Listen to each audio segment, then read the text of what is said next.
안녕하세요. 입시편집실 생기부 분석팀 황금두루미입니다. 분석 바로 시작하겠습니다. 해당 학생은 2017년에 고등학교 3학년이었으며 2018년에 졸업한 서울소재 일반고 학생입니다. 대상 학교는 국민대, 명지대, 상명대, 숭실대 라인으로 모두 법학과를 지망했고 상명대는 지적재산권학과를 지망했습니다. 국민대는 종합전형인 국민프론티어, 명지대는 각각 종합과 교과전형, 상명대는 교과, 숭실대는 각각 종합과 교과전형으로 지원했습니다. 종합과 교과를 반씩 쓴 것으로 보아 내신 성적을 먼저 고려해서 교과 대상 학교를 정하고 거기에 맞춰 종합전형을 쓴 것으로 보입니다. 비교과가 좋다면 상대적으로 하향 지원한 것으로 판단할 수 있습니다. 출결 상황은 3학년 때 질병 지각이 이르있지만 성적과는 무관합니다. 수상에서 특이한 점은 1학년인 2015년에는 상이 하나도 없다는 점과 문과임에도 2학년 때부터 꾸준히 수학 분야의 상을 수상한 점입니다. 수학적 사고에 능하다는 점을 판단할 수 있습니다. 하지만 법학과를 지원하면서 국어나 사회 관련 수상이 없다는 것은 리스크입니다. 진로 희망사항을 살펴보면 전 학년에 걸쳐 꾸준히 판사를 지원하고 있음을 알 수 있습니다. 지원 학과와 진로 희망에 따라 1학년 때부터 법학 관련 활동들이 주를 이루는지 확인해보는 것이 오늘 분석의 주된 목표가 되겠습니다. 1학년 자율활동에서는 연말에 청소년 인권과 노동인권 특강을 들었습니다. 인권에 대해 고민을 시작했습니다. 동아리는 수학사 반입니다. 진로활동에서도 연말에 법체험교실에 참여해서 꿈을 확고히 했다는 점이 드러납니다. 2학년 때는 학급 부회장이 되었고 학생 자치법정 토론에서 자신의 의견을 확실히 피력하는 모습을 보입니다. 동아리도 토론반으로 옮겼으며 인간 본성에 대한 토론, 진로 연계 주제 발표로 헌법과 기본권에 대해 설명했습니다. 동아리에서의 활동이 인상 깊습니다. 자율 동아리에서 생활법 개정 활동과 지방법원 견학을 하는 등 상당한 활동이 이어집니다. 1학년 동아리에서의 아쉬운 점을 상쇄할 수 있습니다. 봉사에서는 난민 문제와 인권 문제에 관심을 가집니다. 진로 활동으로는 1학년 때와 마찬가지로 법체험교실에서 멘토링을 받았습니다. 3학년 때는 학급 변호사를 맡아 자치법정에서 변호를 했고 3개월에 걸쳐 상세한 내용의 학급 헌법을 만들었습니다. 2학년 때 학급 자치법정 내용이 있었는데 혹시 같은 담임 선생님인가 확인했지만 다른 분이었습니다. 서로 다른 환경에서 같은 활동을 더 심도 깊게 이어갔다는 점에서 높은 점수를 줄 수 있습니다. 자율동아리 가오누리 활동으로 약자에 대한 봉사를 발표했고 시사탐구 동아리에서 정치와 법 관련 기사들에 대한 관심과 활동을 보여줍니다. 진로 활동으로 법체험교실을 3년간 연속 수강한 것도 일관적인 활동으로 볼 수 있습니다. 가장 바쁜 시기인 7월에 법 특강에 참여한 것에서도 높은 전공 적합성과 탐구성 등을 찾아볼 수 있습니다. 봉사 실적은 2, 3학년에서는 충분하지만 1학년은 17시간으로 다소 적습니다. 그러나 2, 3학년 때 총 80시간에 초과해서 1학년 때의 부족함을 메웠으므로 감점 요인은 아닙니다. 그러나 학년당 최소 20시간은 충족하는 것이 좋습니다. 교과 상황을 보겠습니다. 1학년 1학기 석차가 국어 4, 수학 3, 영어 4, 사회 3으로 서울소재 대학 지원이 어렵습니다. 이 부분에서 1학년 때 수상이 없는 이유도 설명이 됩니다. 하지만 2학기에는 각각 1, 2등급씩을 끌어올렸고 2학년에는 모두 2등급 이내로 향상되었습니다. 국수영사의 3년간 총평점은 2.09입니다.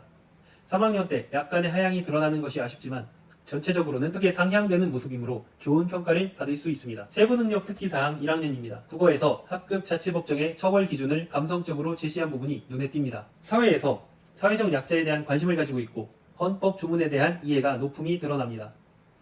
법조인으로서 필요한 조리 있는 말하기 능력과 자료 분석 능력을 갖추고 있음도 드러납니다. 한국사에서는 자유주제 발표에 지원하는 적극성과 함께 전국대전 분석 발표를 통해 전공 적합성도 잘 드러나고 있습니다. 수상에서는 찾을 수 없었던 법학에 대한 관심을 세특에서 자세히 확인할 수 있었습니다. 2학년 세특입니다. 확률과 통계에서 다양한 큐브의 역사를 소개하며 다양한 방법으로 적용하는 모습을 보여주었는데 법조문의 적용에도 천편일률적인 적용을 할 것 같지 않은 학생이라는 느낌이 드는 서술로서 창의적 문제 해결 능력이 나타납니다. 영어에서는 여러 내용이 있지만 특히 외국인 노동자를 변론한다는 말이 있어 인권을 중시하는 법조인이 모토가 아닐까 하는 생각이 듭니다. 경제 시간에는 합리적인 의사결정을 잘 한다는 평을 받았고 수행평가로는 옥시 가습기 살균제 사망사건으로 정하는 등 법과 관련된 활동을 지속적으로 보여줍니다. 한국사에서도 자료 수집과 활용 능력이 잘 드러나는 등 전공 관련 소질도 있습니다. 생활과 윤리에서도 인권 중시의 모습이 나타나고 있습니다. 토요 영재반 발표 수업에서 눈여겨볼 부분은 형사재판과 민사재판에 동시에 속하는 범죄는 형사와 민사 중 어디서 재판을 받느냐는 질문에 답변을 했다는 점입니다. 충분히 나올 수 있는 질문인데 정확히 알고 대답했다는 점에서 전공 이해도가 높다고 판단할 수 있습니다. 3학년 세특입니다. 화법과 작문에서 확신의 함정과 관련된 지문을 억울한 피해자와 연결하는 내용이 좋습니다. 또한 확률과 통계에서 법과 수학의 연관성을 찾으려고 한 것을 보면 지적 호기심이 왕성함을 알 수 있습니다. 사회 문화 과목에서 교과에 대한 완벽한 이해와 타협의 가능성 등을 보여주고 있습니다. 세계사에서는 법의 역사를 발표했고 한국지리 분야에서 해양법에 대한 관심을 구체적으로 조사하는 등 2학년에 비해 양은 적지만 보다 질 높은 서술들이 나타납니다. 이어서 독서활동 상황입니다. 1학년 때는 교양도서만 있지만 2학년 때는 계획적 독서를 통해 적지 않은 법 관련 도서를 읽었습니다. 전체적으로 나타나지만 이 학생은 2학년 때 장족의 발전이 있었는데 사회과이신 담임 선생님의 역할이 컸다고 합니다. 아쉬운 점은 2학년 2학기 전공 도서들이 사회 과목이 아니라 공통 카테고리로 등록되었다는 것입니다. 공통에 있는 도서들은 대학에서 교양으로 평가되는 경우가 많고 교과 선생님과의 소통이 부족한 것으로 평가받을 수도 있습니다. 3학년 때의 독서량도 너무 적습니다. 전공 관련 도서를 학년당 최소 6권 이상 읽기를 권장합니다.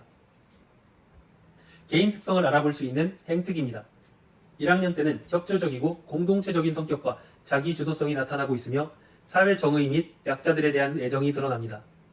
조용한 편이라는 멘트가 있는데 2학년 때도 조용하고 온순하다는 서술이 있어 신뢰할 수 있습니다.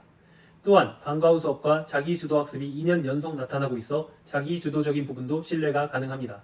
그 외에 성실하고 모범적인 성격이 주된 설명인데 마지막 부분에 품위를 잘 지키다는 부분은 법조인으로서 괜찮은 평가라고 하겠습니다.